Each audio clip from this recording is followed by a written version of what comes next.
कहानी की शुरुआत में हमें जॉर्जी और उसके बेटे डोल्टन को दिखाया जाता है। इन दोनों के सामने ऑर्थर नाम करके एक इंसान बैठा हुआ था जो इनकी यादों को मिटा रहा था। पिछले पार्ट में आपने देखा होगा कि भूत प्रेत आत्माओं से लड़ करके ये लोग यहाँ तक आए हैं, इसलिए ये लोग अपनी उन यादों को मिटाने के लिए ऑर्थर के पास आए हैं। इनकी याददाश्त मिट जाने के बाद सीन कट होता है और हमें 9 साल बाद जॉर्जी और उसके परिवार को दिखाया जाता है। आज के दिन जॉर्जी के माता की मौत हो गई थी, इसलिए पूरा परिवार उनके फ्यूनरल में आया हुआ था। फ्यूनरल खत्म हो जाने के बाद जब जॉर्जी यहाँ से जाने लगता है तभी वो एक इंसान को देखता है। दरअसल वो इंसान कोई और नहीं बल्कि ऑर्थर था। जॉर्जी उसके पास भाग करके आता है और कहता है कि मैंने तुम्हें कहीं पर देखा है। तब ऑर्थर कहता है कि मैं तुम्हारी माँ का एक अच्छा दोस्त था और कभी कभी तुम्हारे घर पर आया करता था। जॉर्जी को ये सब बात इसलिए नहीं याद है क्योंकि उसकी याददाश्त को मिटा दिया गया है। जॉर्जी को सिर्फ उसके परिवार के बारे में ही उसे याद है। अब अगले दिन जॉर्जी अपने बेटे डोल्टन को लेकर के कॉलेज छोड़ने के लिए जा रहा था। कॉलेज पहुंच जाने के बाद वो अपने बेटे के साथ उसके कमरे तक जाता है और उसके सामान को रखवाने में हेल्प करता है। जब ये लोग कमरे में सामान को रख रहे थे तो उसी समय कमरे में अमेंडा नाम करके एक लड़की आती है जो इन लोगों से कहती है कि ऊपर का कमरा खाली नहीं है, इसलिए मुझे भी इस कमरे में भेज दिया गया है। जब ऊपर का कमरा खाली हो जाएगा तो मैं यहाँ से चली जाऊंगी। डोल्टन कहता है कि कोई बात नहीं, तुम यहाँ पर रह सकती हो। इसके बाद उसके पिता यहाँ से चले जाते हैं। उनके चले जाने के बाद डोल्टन अमेंडा के साथ बैठ करके बातें कर रहा था और इस तरीके से इनके बीच में दोस्ती हो जाती है। ये दोनों अपनी सारी बातों को एक दूसरे के साथ शेयर करते हैं। अब अगले दिन डोल्टन ड्राइंग क्लास को अटेंड कर रहा था। कुछ समय के बाद इनकी टीचर आकर के इन लोगों से कहती है कि ड्राइंग बनाना एक कला है, लेकिन जिस ड्राइंग को दिल से बनाया जाता है उसे के अंदर ही जान आती है। यहाँ पर वो एक लड़के से कहती है कि तुम्हारी ड्राइंग कुछ खास नहीं है, तुम इसे फाड़ दो। तब वो लड़का कहता है कि मैं इसे नहीं फाड़ सकता हूँ क्योंकि मैंने इसे बहुत मेहनत से बनाया है। जिसके बाद उसकी टीचर कहती है कि ठीक है, तो फिर तुम मेरी क्लास को छोड़ करके जा सकते हो। इसके बाद वो लड़का अपनी ड्राइंग लेता है और क्लास को छोड़ करके बाहर चला जाता है। डोल्टन ने भी घर से एक ड्राइंग को बना करके लाया था और कुछ समय के बाद कुछ सोचने के बाद वो अपनी ही ड्राइंग को फाड़ देता है क्योंकि वो फिर से कोई भी ड्राइंग बनाने के लिए तैयार था। अब इसके बाद टीचर इन सभी लोगों को 10 मिनट का समय देती है और सभी लोगों से कहती है कि अपने दिल की गहराई में झांक करके देखो, जो भी चीजें तुम्हें दिखाई दे रही है सिर्फ तुम उसे ही बनाओ। अब इसके बाद डोल्टन अपनी आंखों को बंद करने के बाद एक ड्राइंग बनाना शुरू कर देता है। कुछ समय के बाद जब वो ड्राइंग को बना करके खत्म करने वाला था तभी कोई काली शक्ति उसके हाथों को पकड़ता है। सिर्फ उसे इस बात का महसूस होता है जिसकी वजह से उसके हाथों पर खून भी लग चुका था और उसका वो खून उसके ड्राइंग पर भी लग जाता है। सीन कट करके हम जॉर्जी को देखते हैं जो अपना चेकअप करवाने के लिए आया था। दरअसल वो ये चेक करवा रहा था कि इस समय उसके शरीर के अंदर कौन कौन सी बीमारी है। मशीन के अंदर जाने के बाद वो बिल्कुल शांत था और चुपचाप से लेटा हुआ था। अब कुछ समय के बाद अचानक से पावर कट हो जाता है, जिसके बाद जॉर्जी बार बार डॉक्टर को पुकारने लगता है लेकिन डॉक्टर का कोई भी जवाब नहीं आ रहा था। उसी समय पीछे से एक हाथ जॉर्जी के बहुत करीब आ रहा था। जैसे ही वो पीछे मुड़ करके देखता है तो एक प्रेत आत्मा भाग करके उसके पास आ रही थी। वो कुछ कर पाती उससे पहले ही लाइट ऑन हो जाता है और जॉर्जी मशीन से बाहर आ जाता है। डॉक्टर के ऊपर चिल्लाते हुए वो कहता है कि तुमने लाइट को क्यों बंद कर दिया था। तब डॉक्टर उससे कहते हैं कि काम तो कब का खत्म हो गया था, तुम मशीन के अंदर लगभग आधे घंटे से सो रहे थे। यह सुन करके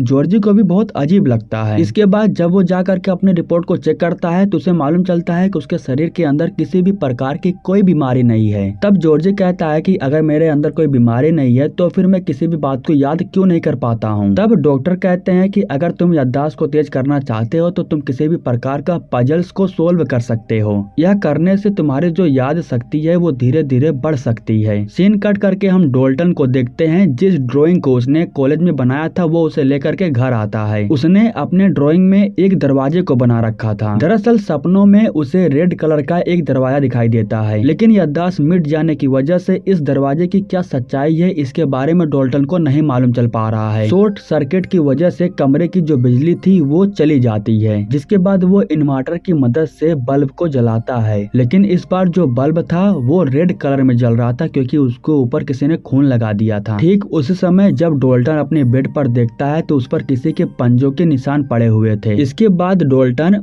बेड के पास जा करके लगे हुए खून के धब्बे को मिटाने लगता है, लेकिन वो नहीं मिट रहा था। ठीक उसी समय उसके कमरे में कोई चीज आ करके उसके ऊपर हमला करने वाली थी, लेकिन उसका ये सिर्फ एक वहम था। उसी समय ठीक कमरे में अमेंडा आ जाती है और वो देखती है कि कमरे में सब कुछ ठीक ठाक था। डोल्टन पूरा दिन इसी कमरे में पड़ा रहता था, इसलिए अमेंडा उसे लेकर के अपने साथ दोस्त की पार्टी में जाना चाहती थी। अमेंडा के रिक्वेस्ट करने पर डोल्टन पार्टी में जाने के लिए तैयार हो जाता है, लेकिन पार्टी में ज्यादा मजा नहीं आ रहा था, इसलिए ये लोग ऊपर कमरे में सामान चेक करने के लिए चले जाते हैं। ये लोग ऊपर एक लड़के के कमरे में जाने के बाद अमेंडा वॉशरूम में चली जाती है। काफी समय के बाद जब अमेंडा वापस लौट करके नहीं आती है तो डोल्टन वॉशरूम को चेक करने के लिए जाता है, जहाँ पर वो वॉशरूम में एक आदमी को देखता है जो बहुत ही अजीब तरीके से दिख रहा था। वो आदमी डोल्टन से कहता है कि उस दरवाजे को बंद कर दो, वरना वे लोग यहाँ पर आ जाएंगे और हमारे साथ बहुत ही बुरा हो जाएगा। डोल्टन फौरन वॉशरूम का दरवाजा बंद करके बेड के नीचे आकर के छुप जाता है, लेकिन उसी समय फिर से कमरे में कोई आ जाता है। ये वही इंसान था जो डोल्टन के ऊपर उल्टियाँ करने लगता है, लेकिन तभी कमरे में फिर से अमेंडा आ जाती है और डोल्टन देखता है कि सब कुछ नॉर्मल था, यानी कि ये सब कुछ सिर्फ उसका एक छोटा सा वहम था। फिर भी डोल्टन बहुत डर चुका था, इसलिए वो फौरन भाग करके बाहर की तरफ आ जाता है। अपने कमरे में वापस आने के बाद वो फिर से अपनी ड्राइंग को पूरा करने लगता है। वो अपनी ड्राइंग के अंदर जिस दरवाजे को बनाया था उसे रेड कलर से पेंट कर देता है और उसे पेंट करते हुए वो अचानक से सो जाता है। अब कुछ समय के बाद जब उसकी आँख खुलती है तो उसे अपने सामने एक लैंप दिखाई देता है। उस लाइटर को लेने के बाद वो उठ करके बाहर की तरफ जाने लगता है, लेकिन तभी वो देखता है कि उसकी जो बॉडी थी वो अभी भी कुर्सी के ऊपर बैठी हुई थी, मतलब कि उसके शरीर से उसका जो आत्मा था वो बाहर आ गया था।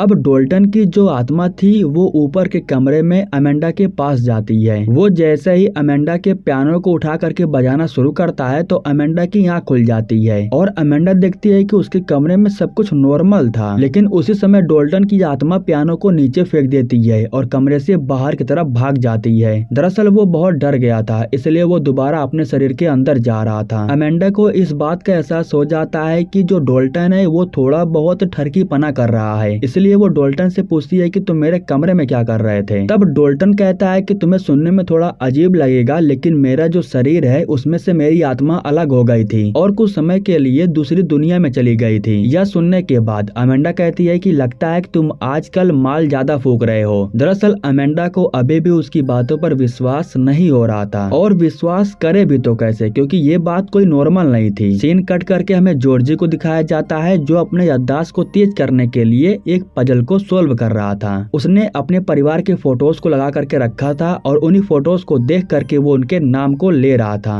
उसी समय हम इस बात को नोटिस करते हैं कि कोई तो है जो बाहर खड़े होकर के काफी समय से जॉर्जी को देख रहा है, और कुछ समय के बाद वही इंसान कांच को तोड़ करके घर के अंदर आ जाता है। उस इंसान को देख करके जॉर्जी भी बहुत ज्यादा डर जाता है और भाग करके अपने कमरे में चला जाता है, लेकिन कुछ समय के बाद वही इंसान उसके कमरे में आ जाता है और उसे धक्का दे करके नीचे गिरा देता है। बेहोश होने के कुछ समय के बाद जब उसे होश आता है तो वो बिल्कुल ठीक ठाक था, लेकिन अपने परिवार के फोटोज को देख करके अभी भी उसके मन में ढेर सारे सवाल चल रहे थे। इधर हम डोल्टन को देखते हैं जो अपने ही कमरे में बैठ करके अपनी ही ड्राइंग को ताड़ रहा था। वो ये जानना चाहता था कि आखिर ये लाल दरवाजा उसके सपनों में क्यों आता है, और ये कुल्हाड़ी लेकर के जो उसके ड्राइंग में है आखिर वो है कौन। उसी समय अमेंडा उसके पास आती है और वो डोल्टन से कहती है कि आत्मा के बारे में जो तुम मुझे बता रहे थे उसके बारे में मैंने रिसर्च किया है। दरअसल एक वीडियो में बताया जा रहा था कि ये बहुत ही कम लोगों के साथ होता है, जब वो बैठे होते हैं और सो जाते हैं तब उनके शरीर से आत्मा निकल करके दूसरी दुनिया में चली जाती है कुछ समय के लिए, और उस दुनिया में जो आत्मा है वो तुम्हारी आत्मा को मार करके तुम्हारे शरीर में आने की कोशिश करती हैं। इसलिए बार बार ये काम करना खतरे से खाली नहीं है। अगर कोई आत्मा तुम्हारे शरीर में आ गई तो वो तुम्हारे शरीर को कभी नहीं छोड़ेगी। अब इस वीडियो को देखने के बाद डोल्टन अमेंडा से कहता है कि मुझे एक बार फिर से ये करना होगा, क्योंकि मैं ये लाल दरवाजे के रहस्य के बारे में जानना चाहता हूँ। उस रात पार्टी में जो इंसान मुझे मिला था वो भी इसी दरवाजे के बारे में मुझसे बात कर रहा था। मुझे इस दरवाजे को बंद करना होगा वरना कुछ बहुत ही बुरा हो जाएगा। अब दोबारा से ये दोनों उसी पार्टी वाले घर में जाते हैं। घर के अंदर जाने के बाद ये लोग एक अंधेरे वाले कमरे में जाते हैं ताकि डोल्टन अपनी आत्मा को निकाल करके उस कमरे में भेज सके और उस आदमी से बात कर सके।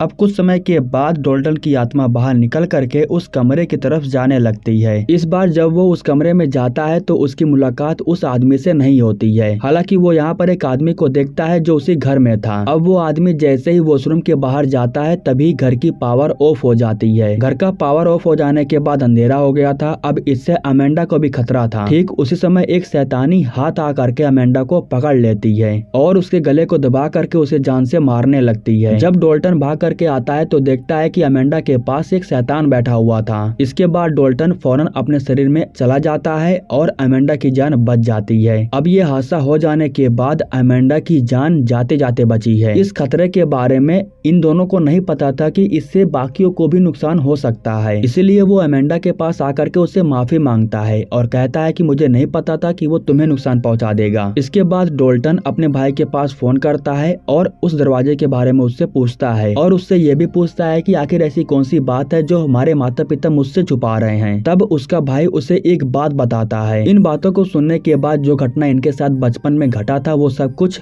डोल्टन को याद आने लगता है। जिसके बाद डोल्टन भाग करके फौरन अपने घर जाता है और उस ड्राइंग को कंप्लीट करने लगता है। दरअसल डोल्टन को सब कुछ याद आ गया था। वो जैसे ही ड्राइंग को पूरा करता है तो उसे मालूम चलता है कि कुल्हाड़ी लेकर मारने वाला इन्हें कोई और नहीं बल्कि इनके पिता ही थे। दरअसल जॉर्जी ही था जो कुल्हाड़ी लेकर के इन लोगों को मार रहा था। इन्हीं सब की वजह से जॉर्जी की जो वाइफ थी वो जॉर्जी को अपने से अलग कर चुकी थी। हालांकि आज रात जॉर्जी वापस अपने वाइफ के पास जाता है और उससे पूछता है कि मुझसे तुम लोग क्या छुपा रहे हो। मैं वो चीजें देख सकता हूँ जो कोई और नहीं देख सकता है। मरे हुए लोग मेरी आंखों के सामने आते हैं। आखिर ये सब हो क्या रहा है। जिसके बाद उसकी बीवी उसे बताती है कि कुछ समय पहले एक आत्मा तुम्हारे पीछे पड़ी हुई थी। इस तस्वीर में वही आत्मा है जो तुम्हारे पीछे पड़ी हुई थी, तुम्हें मारना चाहती थी। तुम्हारे पास एक शक्ति है जिससे तुम अपनी आत्मा को दूसरी दुनिया में भेज सकते हो और यही जो आत्मा है वो तुम्हारी आत्मा को दूसरी दुनिया में भेज करके तुम्हारे शरीर के अंदर आना चाहती है। डोल्टन तुम्हारा बेटा है और उसके साथ भी ये जरूर होगा, लेकिन अभी तक उसे इसके बारे में नहीं पता है। लेकिन जिस दिन उसे इसके बारे में मालूम चल गया तो उसे कोई नहीं बचा पाएगा। ठीक उसी समय इनका छोटा बेटा कमरे में आ जाता है और उस रेड कमरे की फोटो को इन लोगों को दिखाता है जो डोल्टन ने बनाया था, जिससे इन लोगों को मालूम चल जाता है कि डोल्टन को अब धीरे धीरे सब कुछ याद आ रहा है। उसी समय डोल्टन के कमरे में एक शैतान आ जाता है और वो लाइट को ऑफ करने के बाद डोल्टन को एक गहरी नींद में सुला देता है। डोल्टन तो गहरी नींद में सोया हुआ था और इस समय उसकी जो आत्मा थी वो दूसरी दुनिया में पहुंच चुकी थी। उस दुनिया में वो शैतान आकर के डोल्टन की आत्मा को पकड़ लेती है। अब कुछ समय के बाद असल जिंदगी में जब डोल्टन की आंख खुलती है तो तभी अमेंडा उसके कमरे में आ जाती है और उसे एक पेंटिंग के बारे में बताने वाली थी। लेकिन तभी हमें मालूम चलता है कि डोल्टन का शरीर सिर्फ यहाँ पर बैठा हुआ है, उसके अंदर आत्मा कोई और है और डोल्टन के शरीर के अंदर उसी की आत्मा है जिसने डोल्टन की आत्मा को पकड़ लिया है। इस समय डोल्टन की आत्मा दूसरी दुनिया में कैद हुई थी। अब उसकी आत्मा को बचाने के लिए जॉर्जी भी गहरी नींद में जाता है और वो अपनी आत्मा को डोल्टन के पास भेज देता है, जहाँ पर वो देखता है कि डोल्टन का शरीर अब उस शैतान के कैद में है। जिसके बाद जॉर्जी की आत्मा फौरन डोल्टन की आत्मा के पास जाती है और उसके हथकड़ियों को तोड़ने के बाद अपने बेटे की आत्मा को लेकर के यहाँ से भागने लगता है। लेकिन उसकी आत्मा को रोकने के लिए वो शैतान भी इनके पीछे पड़ा हुआ था। जॉर्जी फौरन जा करके लाल दरवाजे को बंद कर देता है ताकि वो शैतान बाहर ना आ पाए। इसके बाद जॉर्जी अपने बेटे से कहता है कि तुम यहाँ से चले जाओ, किसी एक को यहाँ पर रुकना होगा। मेरी वजह से ये सब कुछ हो रहा है और मुझे ही ये खत्म करना होगा। इसके बाद डोल्टन अपने पिता की आत्मा को छोड़ करके अपने शरीर के अंदर चला जाता है। जैसे ही वो अपने शरीर के अंदर जाता है तो जो शैतान उसके शरीर को लेने के लिए आए थे वो यहाँ से गायब हो जाते हैं।